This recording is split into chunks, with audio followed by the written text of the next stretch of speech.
Hey, I'm Zach. And I'm Jesse. And you're watching Tesla Time News On Now You Know. Episode 14. Awesome.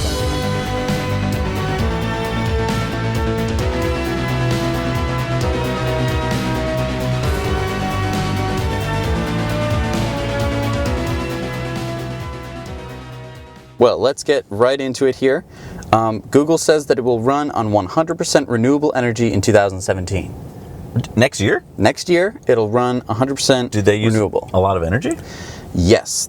In 2015, they used 5.7 terawatt hours of electricity. That's about a little more than half a gigawatt continuously, or on average. Wow.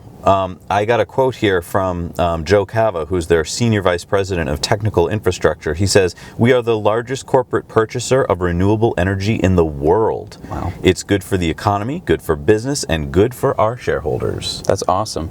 So, on a similar note, Microsoft says that it has been 100% carbon neutral since 2014, but this isn't from renewable energy. This is from basically purchase of carbon offsets. So this is like Oh, I see. They planting forests and things that sort of offset their fossil fuel carbon. This is just great news for sustainable energy companies like Tesla, because that means that even big corporate purchasers know that this is the direction they have to moving in. Absolutely. Okay, so the Tesla Gigafactory is ramping up and hiring more because they're producing more. Awesome. They now employ about 850 workers. 89% of those are Nevada residents, Yeah. who earn an average wage of $53.18 an hour. Holy So smokes. really good paying jobs. Those are awesome jobs. And the company expects to add another 1,000 more during the first half of 2017. And those numbers are only for the Tesla employees. Panasonic is also employing a lot of people.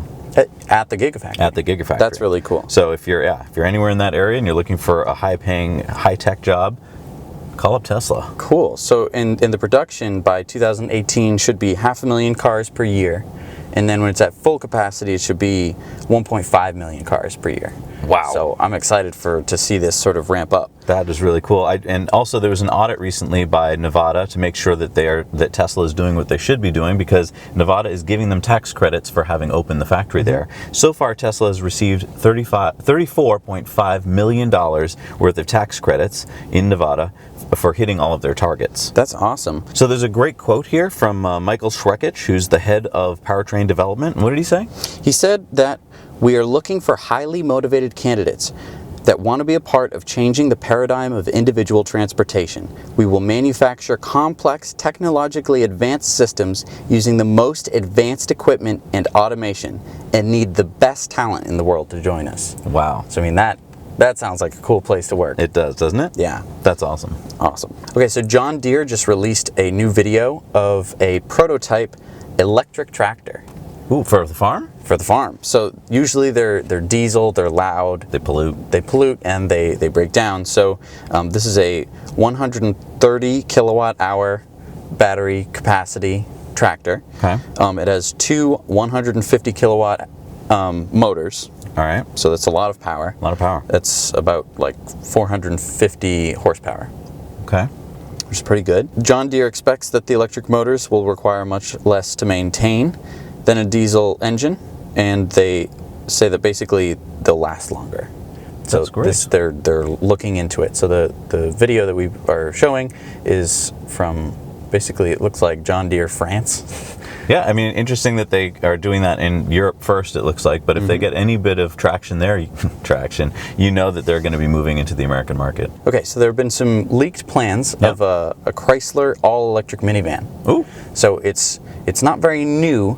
Basically, the Pacifica minivan hybrid by Chrysler has been doing pretty well, and so there have been some leaked plans that they're going to be debuting it pretty soon. That's kind of surprising to me, because the CEO of FCA, which is Fiat Chrysler America, I think. Alpha? Fiat Alpha Chrysler. Yeah. The CEO, Sergio Marchionne, has had some quotes in the past where he's very anti-EV. One of his quotes is that he didn't understand the Tesla's economic model, and he says that electrification should only be to satisfy government mandates, and that he's willing to copy the Model 3 if it's shown to work. And here's a quote: "If he can show me that it can be done," that's Elon, "I will do it as well. Copy him, add Italian style to it, and put it on the market within 12 months. Okay, well that sounds good. But then he goes on to say, there's nothing Tesla does that we cannot also do. We build cars, sell them, and are still able to pay the bills. But I'm not even sure you can recover all your costs, let alone generate a profit through electrification. The answer is bound to be somewhere else. And the question is whether we are doing enough to try to explore that somewhere else. Yeah, I don't think he is. Is he talking about Mars? I mean, where's this exploring he's talking about? I think he's basically just relying on Elon to make a car, and then he'll copy it and with Italian style. I think the Teslas have great style. They have pretty good style, yeah. So in a related story to the minivan, Renault already has a utility all-electric van. Oh, what's it called? It's called the Kangaroo ZE. I like that name. And basically right now you can buy one. Okay. For not that much, it's about $25,000 or $26,000. Okay. It has 105 miles of range, which isn't great, but they're going to be increasing the range next year by 50%. So it'll be 168 miles. That's perfect. That's great. It's great. I've looked at their sales brochure and everything. It looks like a great, if you're a contractor or a small business owner, there's a lot of space back there. I mean, it's a utility van. Yeah. There's like a slot you can open up in the back to stick things out of. And that's awesome. So, good for Renault. Good for Renault. And this is, their Zoe has also been increased in its range. And the Zoe is their small sedan? Yeah, it's more of like a sort of like like a Leaf? that sort of size car, but its range has increased as well. So, that's great. I mean, good for Renault for coming up with for increasing the range every electric year. fleet. Yeah. So Faraday Future is teasing their first car. It's exciting. It's exciting, but will it be good? Will it be bad? I have no idea. They are really pushing this futuristic look. Okay. So basically, there's going to be a LiDAR puck. Wait, LiDAR? Laser image thing. You spin a laser around and it scans the area. Oh, right. Very expensive. Right. It's going to be, the LiDAR puck is going to be right in the center of the hood. Ooh. And I think it'll be retractable, so it can go up and down. That's cool. So I mean, some people think it's cool. Some people think that it's obnoxious. Okay. They are also showing pictures basically of instead of rear view mirrors, you have the cameras, which I think the Model X was supposed to have as well. Are there federal regulations against it, or they just couldn't pull it off? I forgot. Oh, about the rear view mirrors, the side view mirrors? Yeah. Yeah, so far I think the feds haven't relented on that. They're keeping it so that you have to have mirrors, but maybe that'll let it change. Maybe once they see the Faraday Future. Right. Now, so this is going to be unveiled at the CES in Las Vegas on January 3rd, I heard? Yes. So that is when the Chrysler minivan will also be. Gotcha. So there should be some good news after that show. Yes, I'm very excited. So in a related note, Samsung and Lucid Motors are beginning to work together. They just announced that they have made a battery breakthrough. And this is really similar to Tesla and Panasonic working together. There's an electric car manufacturer and a battery company, and they're friends. And so also LG Chem, which is the LG battery department is working with Faraday Future. So you've got these partnerships. And the interesting thing about all three of these partnerships and companies, electric car companies, is that they're doing a different style of battery than what we see in the major car company battery styles. So the style that I'm talking about is basically the small cylindrical celled lithium-ion batteries. Like in the Tesla. What you get is a higher density of energy, and it's cheaper to cost. produce. So why doesn't everyone do that? So it's great because you get all these benefits, but the downside is for a bigger car manufacturer is that it's harder to do maintenance on. So I mean, what do you mean harder to do maintenance on? Well, for instance, if Sparky needs to be serviced, we bring it to a Tesla service center, and they deal with it. However, if your Ford truck breaks down, you don't bring it to the Ford service center. You don't? You bring it to Joe Schmo's auto repair company down the street. Okay. And they have to order the parts and put it all into the car and stuff like that. The problem for Joe Schmo's auto company is that he can't work on Teslas because he doesn't know about all of the different intricacies of the Tesla. Okay. And that means that the bigger car companies can't use this small cylindrical system. Okay. They have to rely on these bigger, flatter battery packs that are easier to work with, I guess. But aren't as energy dense. They aren't as energy dense aren't as cheap. So they're basically losing money on most of their electric cars. Interesting. So that's probably why they're not so excited about doing electric cars at the moment. Right. They never make any money. They only do it to satisfy the ZEV credit thing. Gotcha. And that's it. That's why they all aren't very good. Interesting. So they just won't switch over to this model. Right. So, I mean, the Bolt uses these big, flat lithium-ion batteries as opposed to the denser, Interesting. smaller ones. That makes a lot of sense. And it's also interesting to note that Samsung has recently announced a partnership with Tesla to make their chips for their autonomous driving, because Mobileye is no longer making those chips. So there's partnerships popping up everywhere. Absolutely. So that's really exciting. Just a fun note here on the Model X. Can you do this in your SUV? So we're showing you now some clip of a video from Russia of a Russian driver showing off his Model X driving in snowy conditions, driving across a ditch with one wheel in the air. This is crazy. And he's opening a door with one wheel in the air. I mean, the chassis is so rigid that when the doors open and close, they don't hit. Everything stays aligned. That's amazing rigidity. That's super amazing. And just the fact that he can get out of that situation with only 3 wheels. Yeah. And you've got to go watch this video. I mean, really there's no revving, there's no because when you get stuck in the snow, you're revving the car and you've got the smoke everywhere and it just smells like gasoline for like a day. Yeah, I'm not cool. I'm not brave enough to do this with Sparky, I don't think. Not yet.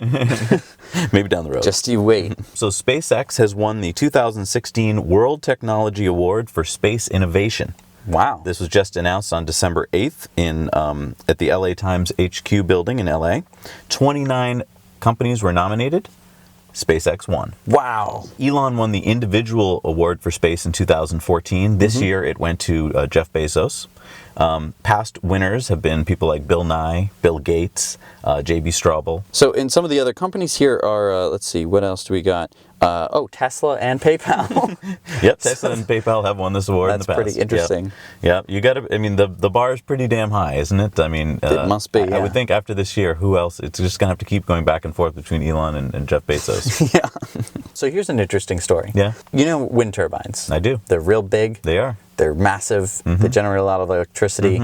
People don't like them near wherever they live. What if it was different? What if they were smaller? They didn't need a lot of wind. Okay. You could have them sort of near where you live. I like it. And it looked like a tree. What? So there's this new idea of like a tree? Yeah. I think this is a neat concept. Kind of like a cell phone tower, how they hide them and make them look like trees? No, smaller, not even a big tree, a smallish tree. Okay. So basically what it is there are these little wind turbines. Okay. They generate 65 watts per wind turbine, a leaf. Per leaf, okay. Yeah, and you'd arrange them on this tree-like structure. So how much does the tree make altogether? So the tree generates about 3.5 kilowatts, which is a respectable amount. Yeah, and it's all wind power. And how much do these cost? Right now, it's pretty expensive. They're about $67,000 before installation or anything. So that's about $20,000 per kilowatt. So let's see.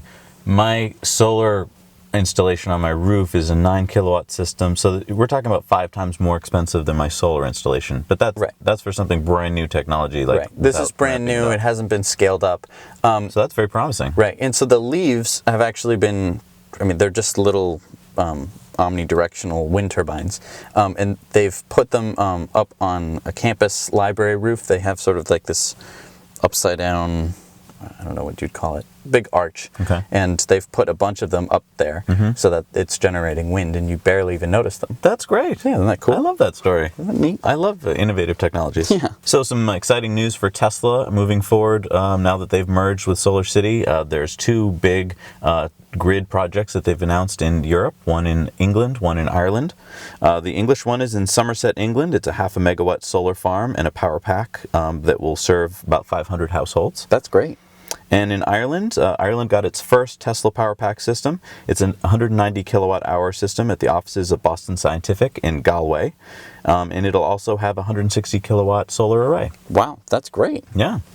So a little bit more close to home, Tesla opens its new flagship store at the Boston Prudential Tower. Oh, we had some friends who went to that. Yes, it's very very slick looking. Very posh. Very, very sharp. Yes. Very downtown kind of looking store. But now we heard from our friends that so Tesla had a store downtown just a block away or so at the Prudential Center, which is a big shopping center in Boston, and it was their highest foot traffic store that they have. Wow. Why did they move it? They did that to get a more prestigious and visible spot on Boylston. What we also heard from our friends is that this store will not sell any apparel. So no t-shirts, no jackets.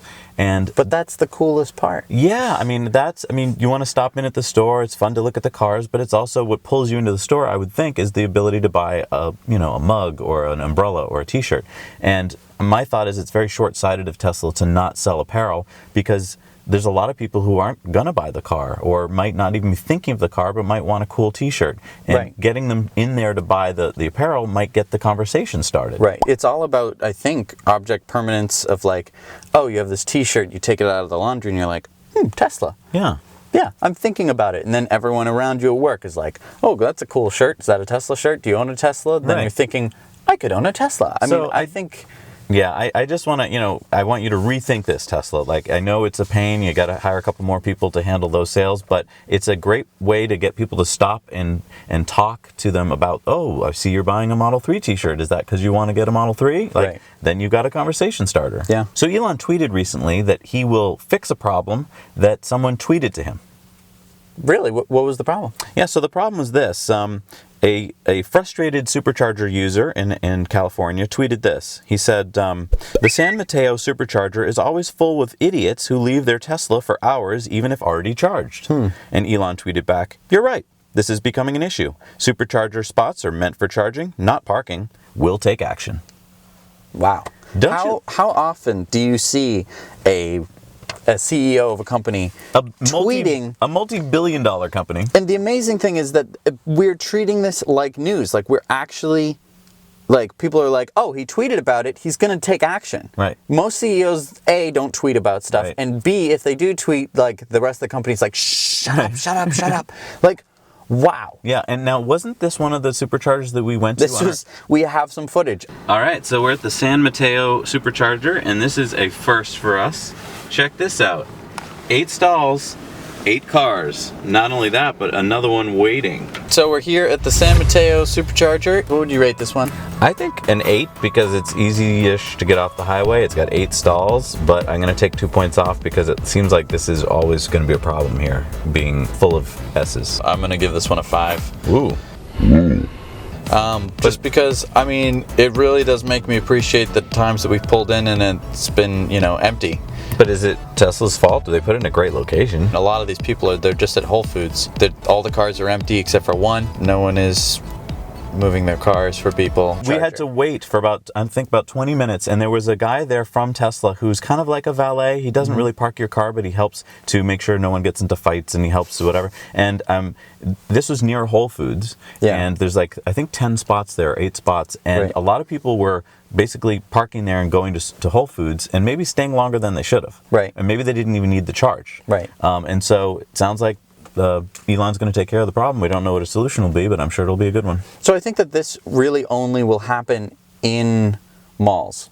And in spots where there might be it's actually I love locations where there's fun things to go do while you're parked, like Whole Foods, but I can see why this might be a bad idea in the long term, right? So maybe they're going to have to rethink where they put some of these. Right. But from our experience, driving through the middle of the country, the Superchargers were almost always empty because you're just moving along. Right. No reason to stay there long. But in the San Mateo, that is a destination, that is a place to go. And there's a lot of Teslas in that area, which might be compounding the problem. Maybe they just need more Superchargers. Definitely. So this may not be a story, but a lot of you are watching this because you're waiting for your Model 3 like we are, and we want to know everything we can about Model 3, right? So here's a little bit more information. This is a sneaked photo from the last little party that Tesla had last month. It's a day shot, which is unusual. Most of the time we see these at night. This is the inside of a Model 3.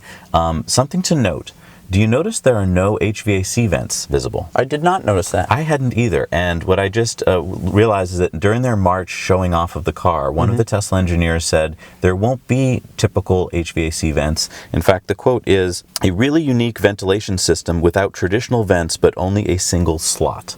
And so Pretty cool that they're also thinking of things which don't, they seem kind of mundane, like HVAC, but they're thinking of ways to do it in a new, different, spaceship-y kind of way. That's really cool. Yeah. So it'll just sort of like be a seam along the front of the car. Yeah. That's neat. That I is like good. that. Pretty cool. Fremont, California has given the thumbs up to Tesla to expand their Fremont factory. Oh, that's right. A few months ago, we saw plans that they were going to expand, right? Yeah, so they've gotten the thumbs up, so they're going to start, doing the work to making that That's happen. great. Yeah, the factory is going to expand from 5.3 million square feet to 9.9 million square feet. It's almost double. Yeah. That's awesome. Yeah, it's going to be so cool. We think there's going to be a BART station right there so that employees can take the train to work. Oh, okay. That's what the... Oh, BART, yes.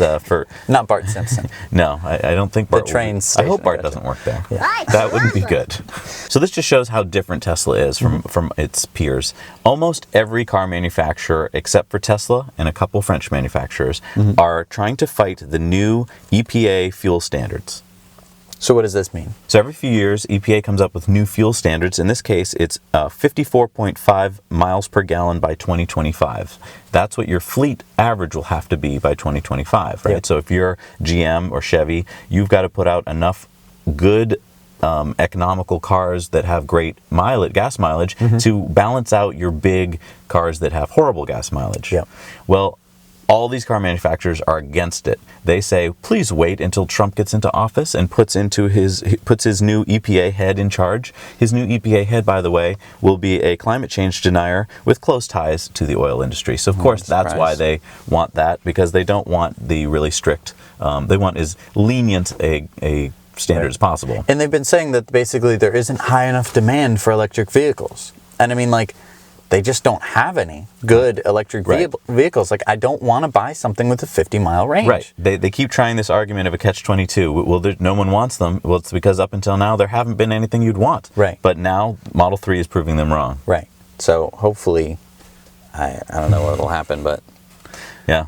at least Tesla will still be around. Hey, I mean, good for Tesla. Yeah. Thank you so much for watching. This was episode 14 of Tesla Time News. So everybody, we told you last week that we're going to be taking any cool comments or questions that you have down below, and we're going to be talking about them at the end of our episodes every week. And this week we have a couple of cool comments that we thought we'd get to. Yeah, absolutely. So this one is from Amor Baker. Amor Baker.